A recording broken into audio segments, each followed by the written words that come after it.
നമുക്ക് തിരുവഴുത്തിലേക്ക് നമ്മുടെ ശ്രദ്ധയെ കേന്ദ്രീകരിക്കാനായിട്ട് ആഗ്രഹിക്കുകയാണ്.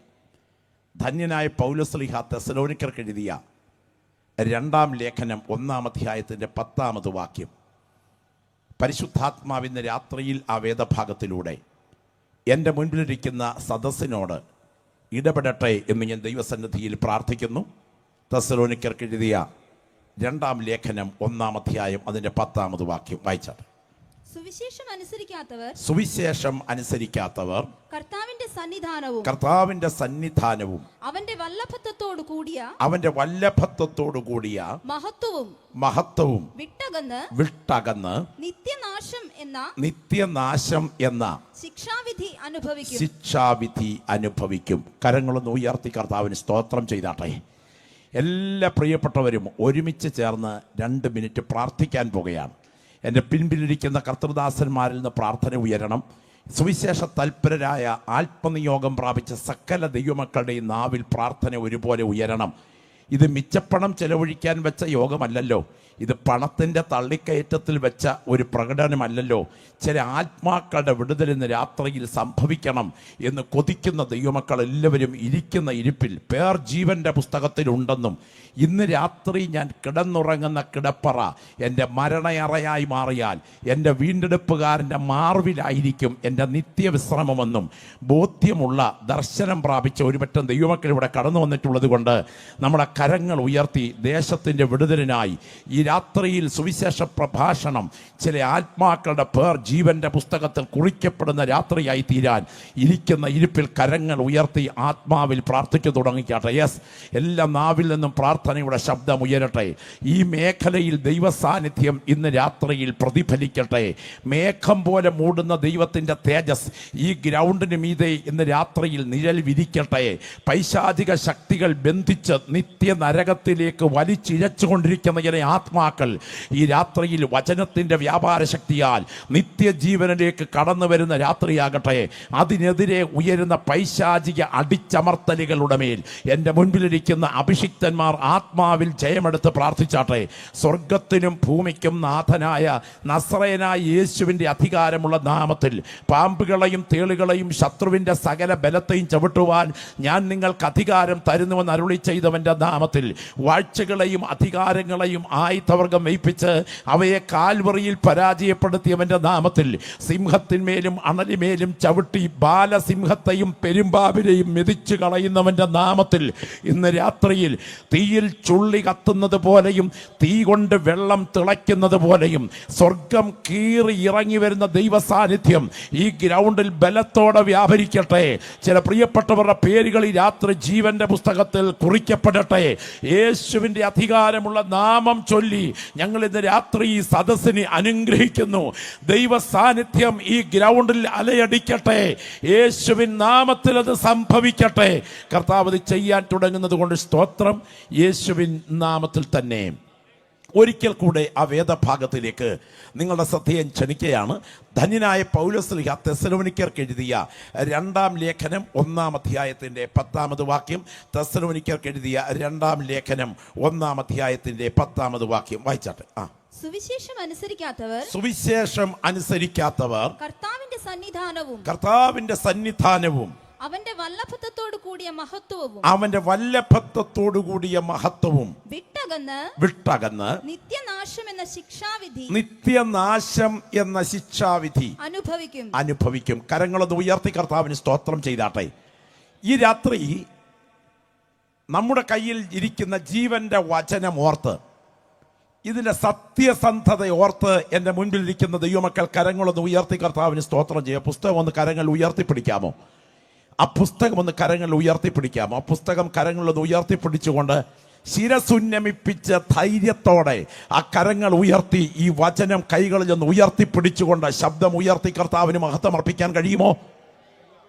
ഇതുപോലെ ഒരു വിശിഷ്ട ഗ്രന്ഥവുമായി നമുക്കൊന്നിച്ച് ഈ പരസ്യ സ്ഥലത്തായിരിക്കാൻ ദൈവം ഒരുക്കിയ അവസരം നമുക്ക് അപമാനമല്ല, ഇത് നമുക്ക് അഭിമാനമാണ് എന്ന് ബോധ്യമുള്ള ദൈവമക്കൾ ഈ രാത്രി വചനത്തിനായി ദൈവത്തിന് സ്തോത്രം ചെയ്യുകയാണ്.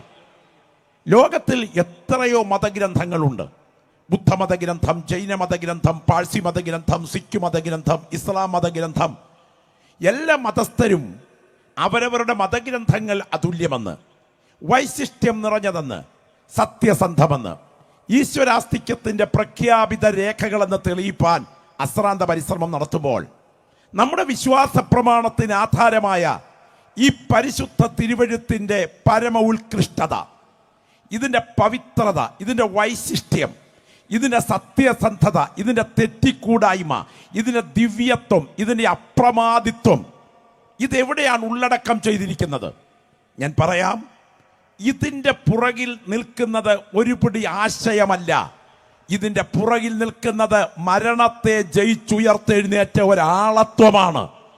ലോകത്തിൽ ജനിച്ച് ജീവിച്ച് ജനിപ്പിച്ചു മരിച്ചു മൺമറഞ്ഞിട്ടുള്ളവർക്കെല്ലാം 3 അധ്യായങ്ങളെ ആയുസ്സിനുള്ളൂ. 1 ജനനം, 2 ജീവിതം, 3 മരണം. സോക്രട്ടീസ് ആകട്ടെ, പ്ലേറ്റോ ആകട്ടെ, അരിസ്റ്റോട്ടിലാകട്ടെ, ഭൂമിയിലെ ബുദ്ധിരാക്ഷസന്മാരോ യുഗപ്രഭാവന്മാരോ സമുദായ പരിഷ്കർത്താക്കളോ മത നേതാക്കന്മാരോ രാഷ്ട്രമീമാംസകന്മാരോ ആരുമാകട്ടെ, അവർക്കെല്ലാം മണ്ണിൽ പിറന്ന സകലർക്കും 3 അധ്യായം മാത്രം: ജനനം, ജീവിതം, മരണം. എന്നാൽ മരണാനന്തര ജീവിതത്തിൽ ഒരാൾക്ക് ഒരു വിശദീകരണം നൽകാൻ കഴിയുമെങ്കിൽ സമകാലീനരുടെ ഓർമ്മക്കുറിപ്പുകളല്ലാതെ മറ്റൊന്നും ഇല്ലാതിരിക്കുമ്പോൾ ഏത് ഡെഡ് ബോഡി കല്ലറയിൽ വെച്ചോ ആ ബോഡി തന്നെ ഉയർത്തെഴുന്നേറ്റു വന്ന് ചരിത്രം തുടർന്ന ഒരുവനുണ്ടെങ്കിൽ അത് ഈ രാത്രി ഞങ്ങൾ പ്രസംഗിക്കുന്ന നസറേനായ യേശുവാണ് എന്ന് വിശ്വസിക്കുന്ന ദൈവമക്കൾ ഈ പരസ്യ സ്ഥലത്ത് ശിരസുയർത്തി പറയുന്നു.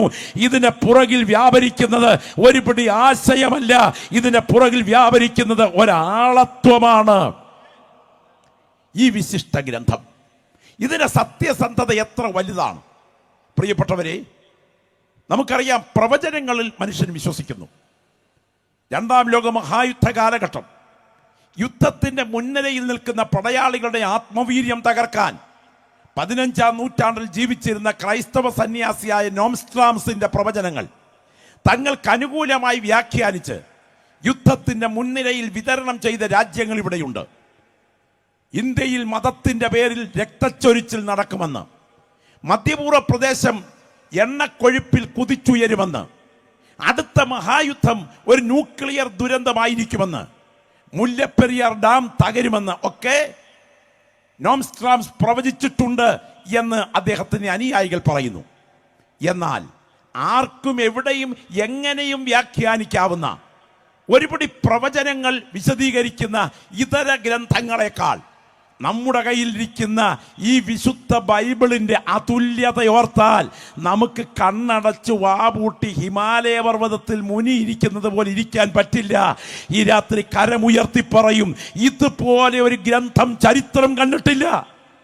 ഞാൻ ചോദിക്കട്ടെ, സൂര്യതാപം ഇന്ന് ഉയരുകയല്ലേ? നിങ്ങൾ ഓർക്കണം, ഒരു കറുത്ത കാലത്തിന്റെ കലാശം വരുന്ന കഠിന പീഡനങ്ങളുടെ ഘോഷയാത്ര ഈ മണ്ണിൽ പെയ്തിറങ്ങുന്ന ഒരു കാലഘട്ടത്തെ കുറിച്ച് വെളിപ്പാട് വിശദീകരിക്കുമ്പോൾ 16ാം അധ്യായത്തിൽ ഒരു പ്രത്യേക പരാമർശനമുണ്ട്. അന്ത്യകാലത്ത് ഭൂമിയിലെ താപനില എന്തായിരിക്കും? ഇങ്ങനെ എഴുതിയിരിക്കുന്നത്: അടുത്തവൻ തന്റെ കലശം സൂര്യനിൽ ഒഴിച്ചു, തീ കൊണ്ട് മനുഷ്യനെ ചുടത്തക്ക വിധം ഭൂമിമേൽ സൂര്യന് അധികാരം ലഭിച്ചു, മനുഷ്യൻ അത്യുഷ്ണത്താൽ വെന്തുപോയി. ഓർക്കണം, 9,30,00,000 മൈൽ അപ്പുറത്തു നിന്ന് കത്തിച്ചൊലിക്കുന്ന 6000 ഡിഗ്രി സെൽഷ്യസിൽ ഹീലിയം കത്തുന്ന ആണവ നിലയമായ സൂര്യന്റെ താപം യുഗത്തിന്റെ സന്ധ്യ വരുമ്പോൾ ഭൂമിയിൽ ക്രമാതീതമായി വർദ്ധിച്ചിട്ട് മനുഷ്യൻ സൺഷോക്കിനാൽ കത്തി വീഴുന്ന കാലമുണ്ടാകും എന്ന് എഴുതിയിരിക്കുന്ന ബൈബിൾ ഒരു കൈയിലും സൂര്യതാപത്തിന്റെ വാർത്തകൾ എഴുതിയ പത്രം മറുകയിലും ഉയർത്തിപ്പിടിക്കുന്ന ദൈവത്തിന്റെ ജനം പറയണം, ഇത് സംഭവിച്ചു തുടങ്ങുമ്പോൾ നമ്മുടെ വീണ്ടെടുപ്പ് അടുത്തു വരുന്നത് കൊണ്ട് നിവർന്ന് തലകളെ ഉയർത്തുക. നമ്മുടെ കർത്താവിന്റെ മടങ്ങിവരവ് അടുക്കൽ വാതുക്കൽ തന്നെ. 1914 മുതൽ 18 വരെ 1ാം ലോക മഹായുദ്ധമുണ്ടായി. 100 ലക്ഷം ആളുകൾ കൊല്ലപ്പെട്ടു. 1939 മുതൽ 45 വരെ 2ാം ലോക മഹായുദ്ധമുണ്ടായി. 550 ലക്ഷം പേർ കൊല്ലപ്പെട്ടു. 5.5 കോടി പേർ കൊല്ലപ്പെട്ടു.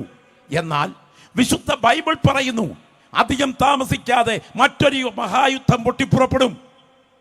ആ മഹായുദ്ധത്തിന്റെ അന്തിമ വിധിവേദി മധ്യപൂർവ്വ പ്രദേശമായിരിക്കും. ആ യുദ്ധത്തിന് മുൻനിരയിൽ നിൽക്കുന്ന പ്രധാന രാജ്യങ്ങളിലൊന്ന് ഇറാനായിരിക്കും. ആ യുദ്ധത്തിന് ലക്ഷ്യം വയ്ക്കുന്ന സ്ഥലം പലസ്തീന്റെ മണ്ണായിരിക്കും. ലോകഗതിയുടെ പുരോഗതിയുടെ പിള്ളത്തൊട്ടിലായ മധ്യപൂർവ്വ പ്രദേശം ലോകഗതിയുടെ അധോഗതിയുടെ ചുടലക്കളമായി മാറുമെന്ന് ഇന്നേക്ക് 26 നൂറ്റാണ്ടുകൾക്ക് പുറകിൽ എഴുതി വെച്ച വിശുദ്ധ ബൈബിളിൽ അന്ന് അണ്വായുധം ഉപയോഗിക്കും എന്ന് വരെ എഴുതി വെച്ച ഗ്രന്ഥമാണ് നമ്മുടെ കയ്യിലിരിക്കുന്നതെങ്കിൽ ഇത് അനുഭവിക്കുന്ന ദൈവമക്കൾ പറയണം, ഇത് സങ്കല്പമല്ല, ഇത് അമ്മൂമ്മ കഥയല്ല. ഇതിനകത്ത് എഴുതിയിരിക്കുന്ന വചനം യാഥാർത്ഥ്യമായതുകൊണ്ട് ഞങ്ങൾ തല ഉയർത്തി പറയുന്നു, ഇത് സത്യമായി സംഭവിക്കും. ഇതൊരു ശക്തമായ മുന്നറിയിപ്പാണ്. പ്രിയപ്പെട്ടവരെ, അങ്ങനെയാണെങ്കിൽ മനുഷ്യകുലത്തിന്റെ അന്തിമ ഡെസ്റ്റിനേഷൻ എന്താണ്? ഇതിൽ സുവിശേഷം അനുസരിക്കാത്തവരുടെ അന്തിമ ഡെസ്റ്റിനേഷൻ എന്താണ് എന്നാണ് ഇന്ന് രാത്രിയിൽ നിങ്ങളോട് ഞാൻ പങ്കുവയ്ക്കുവാനായിട്ട് ആഗ്രഹിക്കുന്നത്. നമുക്കറിയാം, ധന്യനായിരിക്കുന്ന പൗലോസ്ലീഹ തെസ്സലോനിക്ക ലേഖനത്തിൽ വിശദീകരിക്കുകയാണ്. സുവിശേഷം അറിയിക്കുന്ന ക്രമീകരണങ്ങൾ നടക്കുമ്പോൾ അനുസരിക്കാത്തവർ കർത്താവിൻ്റെ സന്നിധാനവും അവൻ്റെ വല്ലഭത്വത്തോടു കൂടിയ മഹത്വവും വിട്ട് നിത്യനാശം എന്ന ശിക്ഷാവിധി അനുഭവിക്കും. നിങ്ങളെല്ലാവരും ചേർന്ന് ശബ്ദമുയർത്തി ഒന്ന് പറയണം, നിത്യനാശം എന്ന ശിക്ഷാവിധി. കാറും കൊണ്ട് വന്നാൽ ലോറിയും കൊണ്ട് പോകാം എന്ന പ്രസംഗമല്ല ഇന്ന് രാത്രി. നിത്യനാശം എന്ന ശിക്ഷാവിധി യാഥാർത്ഥ്യമാണോ? നിത്യനാശം എന്ന ശിക്ഷാവിധി സത്യമാണോ? വിശുദ്ധ ബൈബിൾ നിത്യനാശം എന്ന ശിക്ഷാവിധിയെ കുറിച്ച് എന്തു പറയുന്നു? പ്രിയപ്പെട്ടവരെ, ഈ വിശുദ്ധ തിരുവെഴുത്തിൽ 31,173 വാക്യങ്ങളുള്ള ഈ വിശുദ്ധ ബൈബിളിൽ നിത്യനാശം എന്ന ശിക്ഷാവിധിയെ സംബന്ധിച്ച് ആധികാരികമായി പ്രസ്താവിച്ച ഒരുവനുണ്ടെങ്കിൽ അത് മരണത്തെ ജയിച്ചുയർത്തെഴുന്നേറ്റ നസറേനായ യേശുവാണ്. സ്തോത്രം. നിങ്ങൾ ഓർക്കണം, യേശു ക്രിസ്തു ചരിത്ര പ്രസിദ്ധമായ തന്റെ ഗിരിപ്രഭാഷണം അവതരിപ്പിക്കുമ്പോൾ ആദ്യത്തെ അനുഗ്രഹ വചനങ്ങളിൽ ആത്മാവിൽ ദരിദ്രരായവർ ഭാഗ്യവാന്മാർ, സ്വർഗരാജ്യം അവർക്കുള്ളത് എന്ന് പറഞ്ഞുകൊണ്ട് ആരംഭിക്കുന്ന ഭാഗ്യവചനങ്ങൾ സ്വർഗരാജ്യത്തെക്കുറിച്ചുള്ള നിരന്തര പരാമർശനങ്ങൾ നൽകുമ്പോൾ തന്നെ ഒരു ഹൈവേയുടെ വശത്ത് മുന്നറിയിപ്പിന്റെ ബോർഡ് സ്ഥാപിച്ചിരിക്കുന്നത് പോലെ നാഥൻ 11 പ്രാവശ്യം ആവർത്തിച്ചോർപ്പിച്ച ഒരു പ്രമേയമുണ്ട്. അത് നിത്യനാശം എന്ന ശിക്ഷാവിധിയുടെ പ്രമേയമാണ്. നിങ്ങൾക്കറിയാമോ ബൈബിൾ എന്താ പറയുന്നേ? ഇടുക്കുവാതിലിലൂടെ അകത്ത് കടക്കാൻ പോരാടുവീൻ. എന്നോട് അറിയാവുന്ന ദൈവമക്കൾ ചേർന്ന് പറയണേ, നാശത്തിലേക്ക് പോകുന്ന വാതിൽ വിശാലമുള്ളതും വഴി വിശാലമുള്ളതും അതിലൂടെ പോകുന്നവർ വളരെയുമാകുന്നു. ജീവങ്കലേക്ക് പോകുന്ന വാതിൽ ഇടുക്കവും അതിൻ്റെ പാത ഞെരുക്കവും അത് കണ്ടെത്തുന്നവർ ചുരുക്കവുമാകുന്നു. അങ്ങനെയാണെങ്കിൽ എൻ്റെ നാഥൻ പറയുകയാണ് കേട്ടോ, ആ കാലാതീതതയിൽ നിന്ന് കാലിത്തൊഴുത്തിലൂടെ കന്യകയുടെ ഉദരത്തിൽ ഉരുത്തിരിഞ്ഞ് ഈ കാലത്തിലേക്ക് കാലൂന്നി കയറി വന്ന് പാപകളങ്കങ്ങൾ തെല്ലുമേശാതെ ഈ മണ്ണിൽ കറതീർന്ന പവിത്ര ജീവിതം നയിച്ച് ഇങ്ങനെ സകല നീതിയും നിവർത്തിക്കുന്നത് നമുക്കുചിതമെന്ന് പറഞ്ഞുകൊണ്ട് യോഹന്നാന്റെ കൈക്കീഴിൽ നിമജ്ജന സ്നാനം സ്വീകരിച്ച് രോഗികളെ സൗഖ്യമാക്കി മരിച്ചവരെ ഉയർപ്പിച്ച് അത്ഭുതങ്ങൾ ചെയ്ത് നാടെങ്ങും സഞ്ചരിച്ച് 33.5 തിരുവയസ്സിങ്കൽ 30 വെള്ളിക്കാശിന്റെ തിളക്കത്തിൽ സ്വന്തം ശിഷ്യനാൽ ഒറ്റിക്കൊടുക്കപ്പെട്ട് കാൽവറിയിൽ കൈകാലുകൾ ആണിക്കൂണായി ഏൽപ്പിച്ച് കല്ലുകൊണ്ടുണ്ടാക്കിയ ഒരു കല്ലറയിൽ ശവസംസ്കരിക്കപ്പെട്ടിട്ടും കല്ലറയെ ഭേദിച്ച് കാവൽ പടയാളികളുടെ കാൽമുട്ടുകൾ കിടുകിട വിറപ്പിച്ച് മരണത്തെ ജയിച്ചുയർത്തെഴുന്നേറ്റ് ആണിപ്പാടേറ്റ പൊന്ന് കരങ്ങൾ ഉയർത്തി വത്സല ശിഷ്യന്മാരെ ആശീർവദിച്ച് അവർ കാണുക സ്വർഗാരോഹണം ചെയ്ത് ഇന്ന് രാത്രി ഇത്രയും ദൈവമക്കൾ ഈ വചനം കേട്ടുകൊണ്ടിരിക്കുമ്പോൾ തൃക്കരങ്ങളാം തങ്കത്തളികയിൽ പരിശുദ്ധ രക്തവുമായി പിതൃവലഭാഗെ മധ്യസ്ഥതയണച്ച് ഇനി അധികം താമസിക്കാതെ കൈകളിൽ ചെങ്കോൽ പിടിച്ചുകൊണ്ട് ലോകത്തെ നീതിയോടെ ഭരിക്കാൻ മടങ്ങി വരുന്ന നസറയനായ യേശു ഉറപ്പിച്ചു പറയുന്നു, ജീവങ്കലേക്ക് പോകുന്ന വാതിലുണ്ട്, നാശത്തിലേക്ക് പോകുന്ന വാതിലുണ്ട്. ആളെണ്ണം കൊണ്ട് തിരിച്ചറിയാൻ പറ്റില്ല. ആള് ചുരുക്കമാണെങ്കിലും നിത്യജീവന്റെ വഴി കണ്ടെത്തിയിട്ടുണ്ടെങ്കിൽ അതാണ് ഭാഗ്യം എന്ന് വിശ്വസിക്കുന്ന ദൈവമക്കൾ ഇന്ന് രാത്രി വിളിച്ചു പറയട്ടെ, ഇത് സാധാരണ വഴിയല്ല, ഇത് നിത്യജീവങ്കിലേക്കുള്ള വഴിയാണ്. മറുവശത്തൊരു വഴിയുണ്ട്, നാശത്തിലേക്ക് പോകുന്ന വഴി. നിങ്ങൾ അറിയണം, അതേ മത്തായി 7:22 നമ്മുടെ കർത്താവ് പറയുകയാണ്, അന്തിമ വിധി ദിനം വരുന്നു. കൈവിടപ്പെടാൻ തുടങ്ങുകയാണ് ഒരു വലിയ ആളുകൾ. കൈവിടപ്പെടുന്ന ആളുകളുടെ അവകാശവാദം കേൾക്കണോ? കർത്താവേ, കർത്താവേ, നിന്റെ നാമത്തിൽ ഞങ്ങൾ ഭൂതങ്ങളെ പുറത്താക്കി, രോഗികളെ സൗഖ്യമാക്കി, വിവിധ വീര്യപ്രവർത്തികൾ ചെയ്തില്ലയോ എന്ന് പലരും എന്നോട് പറയും. ഞാൻ അവരോട്, ഞാൻ നിങ്ങളെ അറിയുന്നില്ല. സ്തോത്രം. അധർമ്മം പ്രവർത്തിക്കുന്നവരെ എന്നെ വിട്ട് പോകുവീൻ എന്ന് തീർത്തു പറയും. ജനക്കൂട്ടത്തിന്റെ നടുവിൽ വൈകാരിക വിപ്ലവം നടത്തുന്നതിനേക്കാൾ, പരസ്യ ജീവിതത്തിന്റെ മാന്യതയേക്കാൾ, രഹസ്യ ജീവിതത്തിന്റെ വിശുദ്ധി സൂക്ഷിച്ച് നിത്യതയിലെത്തുന്ന ഒരു ചെറിയ പറ്റത്തെ കണ്ടുകൊണ്ട് കർത്താവ് പറയുന്നു, പരിശുദ്ധാത്മാവ് രാത്രി മുന്നറിയിപ്പ് നൽകുന്നു. ആ തീപ്പൊയ്ക കത്തി ജ്വലിച്ചു കിടക്കുന്നു. അത് സങ്കല്പമല്ല, അത് യാഥാർത്ഥ്യമാണ്. ഞാനിന്ന് രാത്രി ഇവിടെ നിന്ന് പ്രസംഗിക്കുമ്പോൾ ഇത് പറയുന്നത് കോട്ടയം പുഷ്പരാജിന്റെ ഡിറ്റക്റ്റീവ് നോവലിന്റെ കൊട്ടേഷൻ അല്ല കേട്ടോ. ഡാക്കിനി അമ്മൂമ്മയുടെ കഥ പറയാനല്ല പാസ്റ്റർ രാജു മേത്ര ഈ വേദിയിൽ നിൽക്കുന്നത്. കുഞ്ചിക്കുറുപ്പും പൊന്നമ്മ സൂപ്രണ്ടും ഫലിത ബിന്ദുക്കളും പറഞ്ഞ് സദസ്സിനെ ചിരിപ്പിക്കാനല്ല എൻ്റെ ഉദ്ദേശം. ഇരിക്കുന്ന ഒരുത്തനും ചിരിച്ചെഴുന്നേൽക്കരുത്. ഇന്ന് രാത്രി നിങ്ങൾ കരഞ്ഞെഴുന്നേൽക്കണം. സുവിശേഷത്തിന്റെ ശബ്ദം മുഴങ്ങുന്നിടത്ത് ചിരിയുടെ വ്യതിവേദി അല്ല എന്ന് ബൈബിൾ ഉറപ്പിച്ചു പറയുന്നെങ്കിൽ നിങ്ങളുടെ നിത്യതയോട് ബന്ധപ്പെട്ട് സ്വർഗം നിങ്ങളുടെ ചങ്കിന് നേരെ വിരൽ ചൂണ്ടുന്ന രാത്രിയാണ്. ഇന്ന് രാത്രി തിരിച്ചറിയുന്ന പ്രിയപ്പെട്ടവർ ആത്മാവിൽ തിരിച്ചറിയട്ടെ, അന്തിമ അഗ്നിപ്പൊയ്ക എന്ന നരകവിധി സത്യമാണോ? ചില ആളുകൾ പറയാറുണ്ട്, പാസ്റ്ററേ ഇതെന്താ പറഞ്ഞു പേടിപ്പിക്കുകയാണോ? ഒരിക്കലൊരു സുഹൃത്ത് നരകത്തെ സംബന്ധിച്ച് പറഞ്ഞപ്പോ പുള്ളിക്ക് അങ്ങോട്ട് പോയാ മതി. അങ്ങനെയുള്ള ധാരണ വീഗാലാൻഡിൽ പോന്ന പോലെ നരകത്തിൽ പോന്നെന്നാ. ഒരിക്കൽ DL മൂഡി എന്ന കർത്തൃദാസൻ ഒരു പ്രഭാത സവാരിക്ക് യാത്ര ചെയ്തുകൊണ്ടിരിക്കുക. ഒരു ചെറുപ്പക്കാരൻ അദ്ദേഹത്തെ പാസ് ചെയ്ത് ഒരു കുതിരയിൽ പോയി. അങ്ങോട്ട് പോയിട്ട് ഇദ്ദേഹം DL മൂഡി ഉപദേശിയാന്ന് മനസ്സിലാക്കിയപ്പം പുള്ളി കുതിരയെ തിരിച്ചു നിർത്തി. അടുക്കലോട്ട് വന്നിട്ട് ചോദിച്ചു, ഉപദേശി DL മൂഡി അല്ലേ, നരകത്തിലോട്ട് പോകുന്ന വഴി ഏതാന്ന് പറയാമോ? സ്തോത്രം. അപ്പം മൂഡി പറഞ്ഞു, കുഞ്ഞേ, ഞാൻ നരകത്തിൽ പോകുന്ന വഴി പറഞ്ഞു കൊടുക്കാറില്ല, ഞാൻ സ്വർഗത്തിൽ പോകുന്ന വഴിയേ പറഞ്ഞു കൊടുക്കാറുള്ളൂ. എനിക്ക് നരകത്തിൽ പോയാൽ മതി. ഇവന്റെ മുഖഭാവവും സംഭാഷണ ശൈലിയും ഒക്കെ കേട്ടപ്പോൾ മൂടി പറഞ്ഞു, അത്ര നിർബന്ധമാണെങ്കിൽ ഈ വഴിക്ക് അങ്ങ് പോയാൽ മതി, അധികം താമസിക്കാതെ അങ്ങ് ചെല്ലും. സ്തോത്രം. നിങ്ങൾ ഓർക്കണം, ഇദ്ദേഹം ഒരു കയറ്റം കയറി ഇറക്കമിറങ്ങി വരുമ്പോൾ ഒരു കൊക്കയിലേക്ക് മറിഞ്ഞു കിടക്കുന്ന ഒരു കുതിരയുടെ അടിയിൽപ്പെട്ട് ചതഞ്ഞു കിടത്ത് മരണത്തെ അഭിമുഖീകരിക്കുന്ന ഒരു ചെറുപ്പക്കാരന്റെ ബോഡി പൊക്കി ഉയർത്താൻ നാട്ടുകാർ പരിശ്രമിക്കുകയാണ്. ഓടി ഇറങ്ങിച്ചെന്ന് നോക്കിയപ്പോൾ ആ കുതിരയുടെ അടിയിൽപ്പെട്ട് ചത്തുകിടക്കുന്നത് മറ്റാരുമല്ല, നരകത്തിലോട്ട് വഴി ചോദിച്ച മനുഷ്യനാ. അയാളുടെ ബോഡിക്ക് മുൻപിൽ നിന്ന് മൂടി ഇങ്ങനെ പറഞ്ഞു, ചെറുപ്പക്കാരാ, സ്വർഗത്തിലോട്ട് പോകാൻ ഉള്ള വഴി പറഞ്ഞു തരാൻ ഞാൻ നിനക്ക് കൊതിച്ചു, പക്ഷെ നിനക്ക് നരകത്തിലോട്ടുള്ള വഴി മതിയായിരുന്നു. ഇത്ര പെട്ടെന്ന് നീ അവിടെ ചെല്ലുമെന്ന് ഞാൻ ഓർത്തില്ല കേട്ടോ. ഇന്ന് രാത്രി ഈ വചനം കേൾക്കുമ്പോ യേശു ക്രിസ്തുവിന്റെ വാക്കുകൾ ചേർത്ത് നിത്യശിക്ഷാവിധി യാഥാർത്ഥ്യമാണോ എന്ന് ചിന്തിക്കണം. ഞാൻ ഈ രാത്രി നിങ്ങളുടെ ശ്രദ്ധയെ ക്ഷണിക്കുമ്പോൾ മനുഷ്യന് വിശദീകരിക്കാൻ കഴിയാത്ത ആത്മലോകമുണ്ടോ എന്നൊരു ചോദ്യം പ്രാരംഭമായി ഉന്നയിക്കുകയാണ്. ആത്മലോക സത്യമാണോ? പ്രേതം, ഭൂതം, പിശാച്, നരകം എന്നിവയെക്കുറിച്ചുള്ള സങ്കല്പം മാത്രമാണോ യാഥാർത്ഥ്യമുണ്ടോ? നമുക്കറിയാം, സങ്കല്പം, യാഥാർത്ഥ്യം ഇവ തികച്ചും വ്യത്യസ്തമായി മനസ്സിലാക്കാൻ നമുക്ക് കഴിയുന്നുണ്ട്. നമുക്കറിയാം, വൈക്കം മുഹമ്മദ് ബഷീർ അദ്ദേഹത്തിൻ്റെ ഭാർഗവി നിലയം എന്ന ഒരു നോവലുണ്ട്. ആ നോവലിന്റെ പശ്ചാത്തലം എന്താണ് എന്ന് വായിച്ചിട്ടുള്ള ആളുകൾക്കറിയാം. ഭാർഗവി എന്ന ഒരു സ്ത്രീയോട് ബന്ധപ്പെട്ടാണ് ആ നോവൽ. ഞാൻ എന്തിനാ ഇപ്പോഴിത് വിശദീകരിക്കുന്നതെന്ന് ചോദിച്ചാൽ, അത് സങ്കല്പം തന്നെയല്ല, അതിനകത്ത് ചില ഭാവനകൾ കൂടെയുണ്ട്.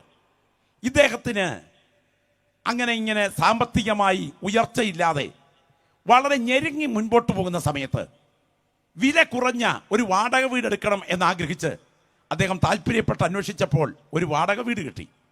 വളരെ വില കുറവായിരുന്നു. പക്ഷേ ആ വീട്ടിൽ താൻ ഉപയോഗിച്ചുകൊണ്ടിരുന്ന മണ്ണെണ്ണ വിളക്ക്, ആ മണ്ണെണ്ണ വിളക്ക് എണ്ണ തീരുന്നത് കണ്ടുകൊണ്ട് അതിൻ്റെ തിരി താഴ്ത്തി. ഇന്നത്തെ പിള്ളേരോട് മണ്ണെണ്ണ വിളക്കിൻ്റെ തിരി താഴ്ത്തി എന്നൊന്നും പറഞ്ഞാൽ മനസ്സിലാകില്ല. സ്തോത്രം. അതിൻ്റെ തിരി താഴ്ത്തി വെച്ചിട്ട് എണ്ണ അവസാനിക്കാൻ തുടങ്ങുക. തിരി താഴ്ത്തി വെച്ചിട്ട് അപ്പുറത്തെ വീട്ടിലോട്ട് ചെന്ന് ഇച്ചിരി മണ്ണെണ്ണ വാങ്ങിക്കാൻ ബഷീർ പോകുകയാണ്. മണ്ണെണ്ണ വാങ്ങിക്കാൻ പോയിട്ട് തിരിച്ചു വരുന്ന സമയം ആ മുറിക്കകത്ത് അസാധാരണമായ വെട്ടം. താൻ വന്ന് ജനലിലൂടെ അകത്തോട്ട് നോക്കിയപ്പോൾ കണ്ട കാഴ്ച, മണ്ണെണ്ണ വിളക്കിനകത്ത് നിന്ന് ഒരു നീല ജ്വാല ഉയർന്ന് ആ മുറി മുഴുവൻ കത്തിപ്രകാശിക്കുകയാണ്. തനിക്ക് ഭയവും അത്ഭുതവും തോന്നി. താൻ അന്വേഷിച്ചപ്പോൾ ഒരു സത്യം മനസ്സിലായി. ഭാർഗവി എന്നൊരു സ്ത്രീ തൊട്ടടുത്ത കിണറ്റിൽ ചാടി ആത്മഹത്യ ചെയ്തിരുന്നു. ആത്മഹത്യക്ക് ശേഷം ആ വീട് സാധാരണഗതിയിൽ പ്രേതാലയം പോലെ കിടക്കുകയാണ്. ആരും വാടകയ്ക്ക് എടുക്കാറില്ല. അതുകൊണ്ട് തന്നെ പിന്നീട് ഇതിന് വാടകയ്ക്ക് കൊടുക്കാനില്ലാതിരിക്കുമ്പോൾ ആർക്കും ധൈര്യത്തോടെ വാടകയ്ക്ക് എടുക്കാൻ കഴിയാത്തൊരു സാഹചര്യത്തിൽ തനിക്ക് അതിൻ്റെ പേരിലാണ് ഇത് വാടക വില കുറച്ച് കിട്ടിയത്. അതിനെ കേന്ദ്രീകരിച്ചാണ് അദ്ദേഹം ഭാർഗവി നിലയം എന്ന ആ സാഹിത്യ ഗ്രന്ഥം എഴുതിയത്. ഞാൻ പറഞ്ഞു വന്നതിൻ്റെ സാരം, രാത്രിയിൽ ആ നീല വെളിച്ചം ഉയർന്നു കത്തി ആ മുറിയെ വെട്ടിത്തിളങ്ങുമാറാക്കിയതിൻ്റെ പുറകിലെ സംഭവം എന്താ അറിയില്ല. എൻ്റെ വസ്തുത പറയാം. ഒരിക്കൽ ഒരു ചെറുപ്പക്കാരൻ ഒരു ലോഡ്ജിൽ മുറിയെടുത്തു. ഇത് നടന്ന സംഭവമാണ്. അയാളുടെ അനുഭവം പറഞ്ഞിരിക്കുക. മുറിയെടുത്ത ലോഡ്ജിൽ അയാൾ കിടന്നുറങ്ങുകയാണ്. മുറിയെക്കുറിച്ചോ ആ മുറിയിൽ നടന്നിട്ടുള്ള സംഭവങ്ങളെക്കുറിച്ചോ യാത്രക്കാരൻ അറിയില്ല. അയാൾ ഉറങ്ങിക്കിടക്കുന്ന സമയം പെട്ടെന്ന് അയാൾ ഞെട്ടിത്തരിച്ചൊരു സ്വപ്നം കാണുകയാണ്. മുകളിൽ കറങ്ങിക്കൊണ്ടിരിക്കുന്ന ഫാനിൽ ഒരു യുവതിയുടെ ഡെഡ് ബോഡി തൂങ്ങിക്കിടന്ന് പിടയ്ക്കുന്നു. സ്തോത്രം. പെട്ടെന്ന് ഇയാൾ ചാടി എണീറ്റു. ഇയാളെ അടിമുടി വെട്ടി വിയർത്ത് വിറച്ചു. ഇയാൾ രാത്രിയിൽ ഒരു വിധത്തിൽ നേരം വെളുപ്പിച്ചു. അതിപ്രഭാതമായപ്പോൾ ഈ ലോഡ്ജിന്റെ ഓഫീസിൽ ചെന്ന് ചോദിച്ചു, ആ മുറിക്കകത്ത് അസുഖകരമായി എന്തെങ്കിലും സംഭവിച്ചിട്ടുണ്ടോ? അപ്പോൾ ആ ലോഡ്ജിന്റെ ഓഫീസിലിരിക്കുന്ന ആൾ പറഞ്ഞു, 6 മാസം മുൻപ് ആ മുറിയിൽ ഒരു സ്ത്രീ മുറിയെടുത്തിട്ട് അതിൽ ആത്മഹത്യ ചെയ്ത് ഫാനിൽ കെട്ടി തൂങ്ങി ചത്തിട്ടുണ്ട്. ഈ മരണവും ഇയാളുടെ സ്വപ്നവും തമ്മിൽ എന്താണ് ബന്ധം? ഒരു പുരോഹിതൻ പറഞ്ഞ ഒരു കൊച്ചു സംഭവം ഞാൻ പറയാം. അദ്ദേഹം തൻ്റെ പാഴ്സനേജിലിരിക്കുമ്പോൾ ഒരാൾ കോരിച്ചൊരിയുന്ന മഴയത്ത് കോളിംഗ് ബെൽ അടിക്കുന്നു. കോളിംഗ് ബെൽ അടിക്കുന്ന സമയത്ത് അദ്ദേഹം പുറത്തിറങ്ങി നോക്കിയപ്പോൾ പെൺകുട്ടിയാണ്. ചുടിദാർ ധരിച്ച് ഒരു പെൺകുട്ടി വാതിക്കൽ നിൽക്കുന്നു. പറഞ്ഞ വാചകം ഇങ്ങനെയാണ്: എൻ്റെ പിതാവിന് രോഗം വളരെ മൂർച്ഛിച്ചിരിക്കുകയാണ്, അച്ഛൻ അവിടെ വരെ ഒന്ന് വരണം. അദ്ദേഹം തന്നെ സാക്ഷ്യം വിശദീകരിച്ചിട്ടുണ്ട്. താൻ കൊട ചൂടി ഈ പെൺകുട്ടിയോട് സംസാരിച്ച് മെയിൻ ലൈനിലേക്ക്, റോഡിലേക്ക് ഇറങ്ങി. ബസ്സിൽ കയറി ആ വീട്ടിലേക്ക് ചെന്നു. ആ വീടിൻ്റെ വാതിക്കൽ ഇറങ്ങി അകത്തോട്ട് കയറുന്നതിന് എൻട്രൻസിൽ വന്ന് ബെല്ലടിച്ചു. പുറകിൽ തിരിഞ്ഞു നോക്കിയപ്പോൾ പെൺകുട്ടിയെ കാണുന്നില്ലെങ്കിലും വീട്ടിൽ കയറിയിട്ടുണ്ടാകാം എന്ന് വിചാരിച്ചാണ് ബെല്ലടിച്ചത്. ബെല്ലടിച്ചപ്പോൾ പെട്ടെന്ന് വീട്ടമ്മ വന്ന് കതക് തുറന്നു. കതക് തുറക്കുന്ന പ്രത്യേക സമയത്ത്, ദൈവത്തിന് സ്തോത്രം,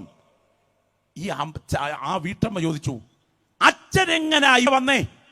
അപ്പോൾ അദ്ദേഹം പറഞ്ഞു, നിങ്ങളുടെ മകൾ എന്നെ വിളിച്ചുകൊണ്ട് വന്നു. ഞങ്ങളുടെ മകളോ? ഞങ്ങൾക്കൊരു മകളെ ഉള്ളായിരുന്നു. അവൾ ഇത്ര നാൾ മുൻപ് ഒരു ആക്സിഡന്റിൽ മരിച്ചല്ലോ.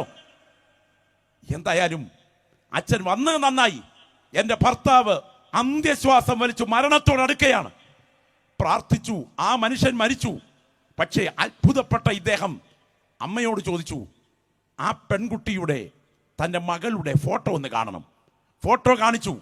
ആ ഫോട്ടോയും താൻ കണ്ട രൂപവും ഏതാണ്ട് ഒരുപോലെയായിരുന്നു. താൻ അത്ഭുതപ്പെട്ടു. താൻ പാഴ്സനേജിൽ നിന്ന് വഴിവക്കിലേക്ക് ഇറങ്ങിയപ്പോൾ ഒരു പെൺകുട്ടിയുമായി സംസാരിച്ചു പോകുന്നത് ചെരുപ്പൂത്തികൾ കണ്ടോ എന്നറിയാൻ ആ ചെരുപ്പൂത്തികളോട് ചെന്ന് സംസാരിച്ചു. അവർ പറഞ്ഞു, അച്ഛൻ ഒറ്റയ്ക്ക് പിറുപിറുത്തുകൊണ്ട് പോകുന്നത് ഞങ്ങൾ കണ്ട് ചിരിക്കുകയായിരുന്നുവെന്ന്. എന്താണ് ഇതിനകത്തെ യാഥാർത്ഥ്യം? സത്യത്തിൽ ഇങ്ങനെയുള്ള പ്രതിഭാസങ്ങൾ യാഥാർത്ഥ്യമാണോ? ഫാനിൽ കെട്ടിഞ്ഞാന്ന് കിടക്കുന്ന ഒരു യുവതിയുടെ പ്രേതത്തെ കണ്ട് ലോഡ്ജിൽ കയറിപ്പറ്റിയ ആ മനുഷ്യൻ അർദ്ധരാത്രിയിൽ ചാടിയിനീറ്റ് വിയർത്ത്. എൻ്റെ പ്രിയപ്പെട്ടവരെ, ചിലത് ശുദ്ധ ഭോഷ്കാണ്, ചിലത് 100% പൈശാചികമാണ്, ചിലത് മാനസിക രോഗത്തിൻ്റെ പ്രത്യക്ഷ ഭാവത്തിലെ ചില ലക്ഷണങ്ങളാണ്. എന്നാൽ യേശു ക്രിസ്തു കള്ളം പറയില്ല. അവിടുന്ന് സത്യമേ പറഞ്ഞിട്ടുള്ളൂ. ചരിത്രത്തിൽ ഇതുപോലെ സത്യം പറഞ്ഞ ഒരു മനുഷ്യനെ ലോകം കണ്ടിട്ടില്ല. അവനാണ് ഞങ്ങൾ പ്രസംഗിക്കുന്ന നസറേയനായ യേശു. അവൻ വിളിച്ചു പറഞ്ഞ യാഥാർത്ഥ്യം എൻ്റെ സദസ്സ് കൃത്യതയോടെ മനസ്സിലാക്കണം. യേശു ക്രിസ്തു ഇത് കേൾക്കുന്ന സമയത്ത് ചില ആളുകൾ ഞാൻ മുമ്പേ പറഞ്ഞതുപോലെ പറയും, അല്ല പാസ്റ്ററെ, പേടിപ്പിക്കുകയാണോ പറഞ്ഞ്? എൻ്റെ മുൻപിലിരിക്കുന്ന ദൈവമക്കളെ, വേദപുസ്തകം നമ്മൾ പഠിച്ചു നോക്കൂ. ഈ പുസ്തകത്തിനകത്ത് പ്രസംഗിച്ച ദൈവദാസന്മാരുടെ പ്രസംഗമെല്ലാം ചിരിപ്പിക്കുന്നതായിരുന്നില്ല, ഭയപ്പെടുത്തുന്നതായിരുന്നു. ഇന്ന് കരമുയർത്തി കർത്താവിന് സ്തോത്രം ചെയ്തേ. ഓ, ഒന്നും കൂടെ ശബ്ദം ഉയർത്തി ശക്തിയോടെ നിങ്ങളൊന്ന് ശ്രദ്ധിച്ചേ. വേദപുസ്തകത്തിലെ ഒന്നാമത്തെ പ്രസംഗകനാരെന്നറിയാമോ? ആദാം മുതൽ 7-ാമനായ ഹാനോക്ക്. ഹാനോക്കിന്റെ പ്രസംഗം എന്തായിരുന്നു? ഇതാ കർത്താവ് എല്ലാവരെയും വിധിപ്പാൻ അവർ അഭക്തിയോടെ ചെയ്ത ഭക്തിവിരുദ്ധമായ പ്രവർത്തികൾ നിമിത്തം, ഭക്തികെട്ട പാപികൾ തന്റെ നേരെ പറഞ്ഞ നിഷ്ഠൂരങ്ങൾ നിമിത്തം, ഭക്തികെട്ടവരൊക്കെയും ന്യായം വിധിപ്പാൻ 1000 വിശുദ്ധന്മാരോടുകൂടെ വന്നിരിക്കുന്നുവെന്ന് ആദാം മുതൽ 7-ാമനായ ഹാനോക്ക് അവരെ കുറിച്ച് പ്രവചിച്ചു പറഞ്ഞു. എന്ന് പറഞ്ഞാൽ കർത്താവ് വരുന്നു, ന്യായവിധി വരുന്നു, അഗ്നിപ്പൊയ്ക വരുന്നു എന്ന് വിളിച്ചു പറഞ്ഞവനായിരുന്നു ഒന്നാമത്തെ പ്രസംഗകൻ. നിങ്ങൾക്കറിയാമോ പുതിയ നിയമത്തിലെ ഒന്നാമത്തെ പ്രസംഗകൻ ആരായിരുന്നുവെന്ന്? യോഹന്നാൻ സ്നാപകൻ. ചിരിയുടെ ലാഞ്ചന പോലും ആ പ്രസംഗത്തിൽ ഉണ്ടായിരുന്നില്ല. ഇപ്പോൾ തന്നെ വൃക്ഷങ്ങളുടെ ചുവട്ടിൽ, അറിയാവുന്നവർ ചേർന്ന് പറഞ്ഞേ, കോടാലി വെച്ചിരിക്കുന്നു. ആകാത്ത ഫലം കായ്ക്കുന്ന വൃക്ഷമൊക്കെയും വെട്ടി തീയിലിടുന്നു. എൻ്റെ പിന്നാലെ ഒരുവൻ വരുന്നു, അവന്റെ ചെരുപ്പിന്റെ വാറഴിപ്പാൻ ഞാൻ യോഗ്യനല്ല. ഞാൻ നിങ്ങളെ വെള്ളം കൊണ്ട് സ്നാനപ്പെടുത്തുന്നു എന്നേ ഉള്ളൂ. എൻ്റെ പിന്നാലെ വരുന്നവൻ എന്നിലും ബലമേറിയവൻ, അവൻ നിങ്ങളെ പരിശുദ്ധാത്മാവ് കൊണ്ടും തീ കൊണ്ട് സ്നാനം കഴിപ്പിക്കും. വീശുമുറം അവന്റെ കൈകളിലുണ്ട്. അവൻ കളത്തെ മുറ്റും വെടിപ്പാക്കി ഗോതമ്പ് കളപ്പുരയിൽ ചേർത്ത് വെച്ച് പതിർക്കെടാത്ത തീയിലിട്ട് ചുട്ടുകളയുന്നു. നരകത്തിന്റെ തീ കത്തിജ്വലിക്കുന്നു. ആത്മാക്കൾ വിധി വിസ്താരത്തിലെത്തിക്കാൻ യേശു എന്ന ജഡ്ജി വരുന്നു. അതായിരുന്നു പ്രസംഗം. ഇനിയും പ്രവർത്തികളുടെ പുസ്തകത്തിൽ പ്രസംഗിച്ച അപ്പോസ്തലന്മാരോ? അല്ല, യോഹന്നാൻ സ്നാപകന്റെ യോഹന്നാന്റെ പുസ്തകത്തിൽ യോഹന്നാന്റെ പുസ്തകം വായിക്കുമ്പോൾ, ആ സുവിശേഷം വായിക്കുമ്പോൾ യേശുവിന്റെ വാക്കുകൾ, പിതാവ് ആരെയും ന്യായം വിധിക്കാതെ എല്ലാവരും പിതാവിനെ ബഹുമാനിക്കുന്നത് പോലെ പുത്രനെയും ബഹുമാനിക്കേണ്ടതിന് ന്യായവിധിയെല്ലാം പുത്രന് കൊടുത്തിരിക്കുന്നു. പുത്രനിൽ വിശ്വസിക്കുന്നവന് നിത്യജീവനുണ്ട്, ദൈവക്രോധമല്ലാത്തവന്റെ മേൽ വസിക്കുകയേ ഉള്ളൂ. അങ്ങനാണെങ്കിൽ കരങ്ങളൊന്ന് ഉയർത്തി പറയണം, നരകവിധിയെ കുറിച്ച് വിളിച്ചു പറഞ്ഞത് ഞങ്ങൾ പ്രസംഗിക്കുന്ന ഞങ്ങളുടെ രക്ഷകനാണ്. അവൻ നരകവിധിയെ കുറിച്ച് ഉറപ്പിച്ചു പറഞ്ഞു. നിങ്ങൾക്കറിയാമോ, വിശുദ്ധ തിരുവെഴുത്തിൽ പൗലോസ് എന്ന പ്രഭാഷകൻ തൊട്ടു മുൻപിൽ വന്നു നിൽക്കുന്നത് ചില്ലറക്കാരനല്ല, ഫെലിക്സ് ദ്രൂസില്ല ദമ്പതികളാണ്. ജഡ്ജി പത്നി സമേതം സദസ്സിൽ വന്നിരിക്കുന്നു. പ്രസംഗിക്കാൻ ഒരവസരം കൊടുത്തു. പ്രസംഗിക്കാൻ അവസരം കൊടുത്തപ്പോൾ തുടങ്ങി എന്തെന്നറിയാമോ? നീതി, ഇന്ദ്രിയ ജയം, വരുവാനുള്ള ന്യായവിധി, ഇവയെക്കുറിച്ച് പ്രസംഗിക്കുകയിൽ ഫെലിക്സ് പരവശനായി. പ്രസംഗത്തിന്റെ ചൂട് കൂടുമ്പം പ്രസംഗകന്മാർക്ക് ആശ്വാസത്തിന് ഗ്ലാസ്സിൽ ഇച്ചിരി വെള്ളം അടുത്തുകൊണ്ട് വെക്കും. അന്ന് അവിടെ പരവേശം പിടിച്ചത് പ്രസംഗിച്ചവനല്ല, പരവേശം പിടിച്ചത് കേട്ടവനാണ്. നരകവിധിയെക്കുറിച്ച് കേട്ടപ്പോൾ രാജാവിന് പരവേശം പിടിച്ചു. കേട്ടോ, കേൾവിക്കാരനെ പരവേശം പിടിപ്പിച്ചാലും വേണ്ടുകയില്ല, ഏൽപ്പിച്ച ദൂത് ഞാൻ മുഖം നോക്കാതെ പറയും എന്ന് ദർശനം പ്രാപിച്ച ഒരു ദൈവപൈതൽ ഇതിനകത്തുണ്ടെങ്കിൽ ഞാൻ ഇന്ന് രാത്രി വിളിച്ചു പറയുന്നു, അപ്പോസ്തോലിക പിതാക്കന്മാർ ജനത്തിന് മുൻപിൽ പ്രസംഗിച്ചത് ധൈര്യത്തോടെ ന്യായവിധിയുടെ വചനമായിരുന്നെങ്കിൽ, യേശു ക്രിസ്തു മുന്നറിയിപ്പ് നൽകിയത് നിത്യശിക്ഷാവിധിയുടെ വചനമായിരുന്നുവെങ്കിൽ, പൗലോസിന്റെ പ്രസംഗത്തിൽ പ്രമേയം നിത്യശിക്ഷാവിധിയുടേതായിരുന്നെങ്കിൽ, വിശുദ്ധ വേദപുസ്തകത്തിന്റെ കറതീർന്ന വചനം ഈ രാത്രി വിളിച്ചു പറയുന്നു, നിത്യജീവൻ അർഹമായി സുവിശേഷം ഏറ്റെടുത്തില്ലെങ്കിൽ നിന്നെ കാത്തിരിക്കുന്നത് നിത്യശിക്ഷാവിധിയാണ്. അതിൽ നിന്ന് വിടുവിക്കപ്പെടാൻ ക്രൂശിന്റെ മാർഗമല്ലാതെ മറ്റൊരു മാർഗവുമില്ല. ഉറച്ചു വിശ്വസിക്കുന്ന ദൈവമക്കൾ കരമുയർത്തിപ്പറ, ഇതൊരു യാഥാർത്ഥ്യമാണ്. ഞാൻ നിങ്ങളോട് വിളിച്ചു പറയട്ടെ, ഇവിടെ ഇരിക്കുന്ന പ്രിയപ്പെട്ടവരിൽ ആ ഒരു ചിന്ത ഭരിക്കണം. നിങ്ങൾക്കറിയാമോ, 450 അടി നീളം, 75 അടി വീതി, 35 അടി പൊക്കമുള്ള ഒരു പത്തേമാരി ഉണ്ടാക്കി 8 പേർ രക്ഷപ്പെടേണ്ടതിന് നോഹയുടെ കാലത്ത് പ്രളയത്തെ അഭിമുഖീകരിക്കാൻ വന്നപ്പോൾ ഭയഭക്തി നിമിത്തം തൻ്റെ കുടുംബത്തിൻ്റെ രക്ഷയ്ക്കായി ഒരു പെട്ടകം തീർത്തുവെന്ന് എഴുതിയിരിക്കുന്നത്. അവൻ ഭയം നിമിത്തം മുൻപോട്ട് നീങ്ങി. മുന്നറിയിപ്പ് മനസ്സിലാക്കിക്കൊണ്ട് ഭയം നിമിത്തം ജീവിതത്തെ നിത്യതയ്ക്കായി ഒരുക്കിയാൽ അത് ധന്യതയാണ്. എന്നാൽ ഇന്ന് രാത്രി ചിരിച്ചുകൊണ്ട് കൈയടിക്കാനല്ല സുവിശേഷത്തിന്റെ മുൻപിലിരിക്കുന്നത്, ഭയത്തോടെ ഒരുങ്ങാനാണ്. ഒറ്റ കാര്യം, ഇന്ന് നീ മരിച്ചാൽ നിന്റെ നിത്യത നീ എവിടെ ചെലവഴിക്കും? എൻ്റെ പ്രിയപ്പെട്ടവരെ, അങ്ങനെയാണെങ്കിൽ നരകം, നിത്യശിക്ഷാവിധി അഥവാ നരകം, ഇത് യാഥാർത്ഥ്യമാണോ? യേശുവിൻ്റെ വാക്കുകൾ നിങ്ങൾക്കെടുക്കാം. 1-2 വാക്യങ്ങൾ വായിച്ച് സഹായിക്കണേ. ശ്രദ്ധിച്ച് കേൾക്കാൻ, സമയം ചുരുക്കമുണ്ട്. മത്തായി 25-ാം അധ്യായത്തിലേക്ക് വന്നാട്ടെ, വേഗം വരണം. മത്തായി സുവിശേഷം 25-ാം അധ്യായത്തിന്റെ 31-ാമത്തെ വാക്യം വേഗം വായിച്ച് സഹായിച്ചാട്ടെ. മത്തായി 25-31 വായിച്ചാട്ടെ. മനുഷ്യപുത്രൻ തന്റെ തേജസ്സോടെ സകല വിശുദ്ധ ദൂതന്മാരുമായി വരുമ്പോൾ അവൻ തന്റെ തേജസ്സിന്റെ സിംഹാസനത്തിലിരിക്കും. അതിന് 34-ാം വാക്യം വായിച്ച മോളെ. രാജാവ് തന്റെ വലത്തുള്ളവരോട് അരുളി ചെയ്യും. 41-ാമത്തെ വാക്യം 41. പിന്നെ അവൻ ഇടത്തുള്ളവരോട് ശപിക്കപ്പെട്ടവരെ എന്നെ വിട്ട് പിശാചിനും അവന്റെ ദൂതന്മാർക്കും ഒരുക്കിയിരിക്കുന്ന നിത്യാഗ്നിയിലേക്ക് പോകുവീൻ. സ്തോത്രം. ശ്രദ്ധിക്കണേ, എന്താ യേശുവിന്റെ വാക്കുകൾ? വളരെ കീറി മുറിച്ച് ചിന്തിക്കണം. ഞാൻ പറയുന്ന ഭാവനയല്ല, സങ്കല്പമല്ല.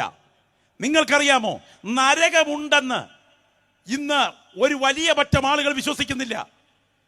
സ്തോത്രം. ഒരു പറ്റം എപ്പിസ്കോപ്പൽ പുരോഹിതന്മാരെ സംബന്ധിച്ചുള്ള സ്ഥിതിവിവര കണക്കിൽ രേഖപ്പെടുത്തിയിരിക്കുന്ന ആധികാരിക രേഖ ഇങ്ങനെയാണ്: 38% പുരോഹിതന്മാർ നരകമുണ്ടെന്ന് ഈ കാലത്ത് വിശ്വസിക്കുന്നത് അത്ഭുതമായിരിക്കുന്നു.